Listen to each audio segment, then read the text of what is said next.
paid with the loser's money, and the house keeps the juice, or vig.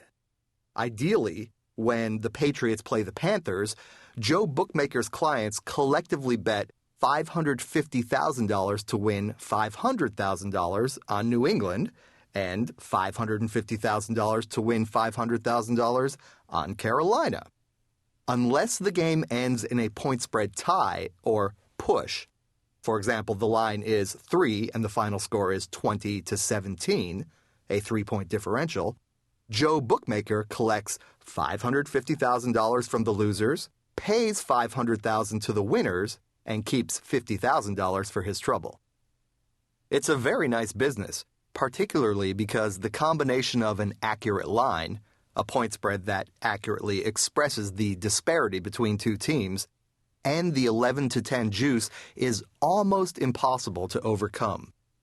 Common wisdom says that over the course of a long football season, the average American man, or his girlfriend, dartboard, or pet monkey, will pick approximately 50% winners.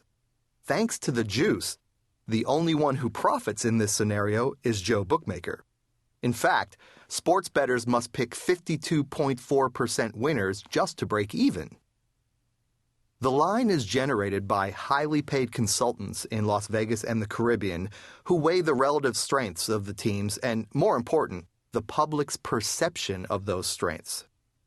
Because of regional prejudices, people in Chicago, for example, think more highly of the Cubs than do people in New York. The line can vary slightly from shop to shop. Furthermore, on games where the bettors are disproportionately betting on one team, bookies will incrementally adjust the line to make the underbet side more attractive.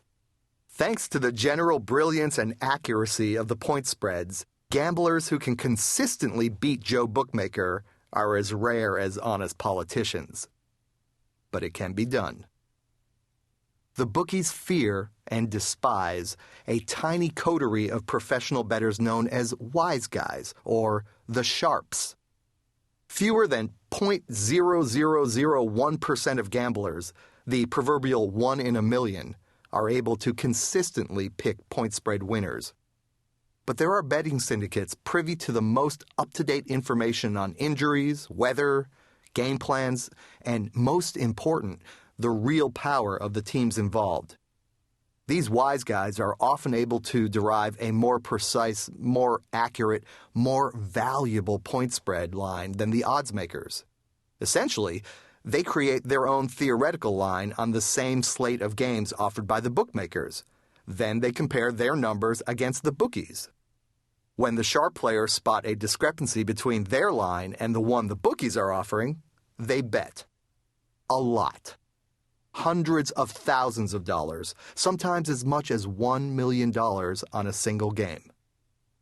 The avalanche of money that cascades down upon the bookmakers is what moves the line. When you see that the Jets have gone from a 3-point favorite to a 4-point favorite, it's often because the smart money and the hordes of followers who try to track their bets likes the boys from the Meadowlands.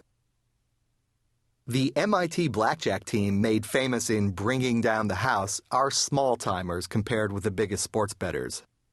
In some ways, the gulf between the big betting syndicates and recreational gamblers is as wide as that between Wall Street's institutional investors and an unemployed speculator sitting in his underwear at home dabbling at day trading. But the professional bettors have something in common with the millions of people who gamble on the weekends. They desperately want their team to win, to cover the point spread. The big difference is that instead of sweating a $100 wager, the smart money sweats millions every weekend. Gamblers whisper about a legendary, some think apocryphal, syndicate known as the Brain Trust, a sobriquet earned because its members seem to understand more about sports betting than anyone else. Though they operate in secret, the brains are the most influential force in the world of sports betting. They're to gambling markets what Warren Buffett is to the New York Stock Exchange.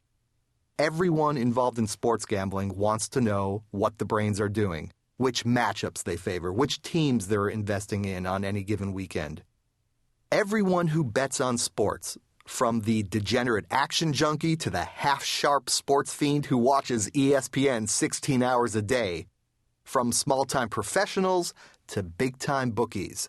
They all try to figure out how the brands do what they do, and especially what they'll do next. I'm one of the few people in the world who can tell you, because for several years, I was one of them. June 1997. Rick Big Daddy Matthews and I are playing golf at the Sherwood Country Club, not far from his summer home near Santa Barbara, California. A millionaire many times over, he's built a four-state empire of casual gourmet restaurants, where patrons pay premium prices for a fine dining experience uncomplicated by menus written in French. He has all the trappings of extraordinary financial success. A private jet, a fleet of luxury cars, and a stable of mansions, some of them with actual stables. Big Daddy gives generously to charities, to institutions of higher learning, which courteously rename academic buildings in his honor, and to politicians who are sympathetic to his concerns.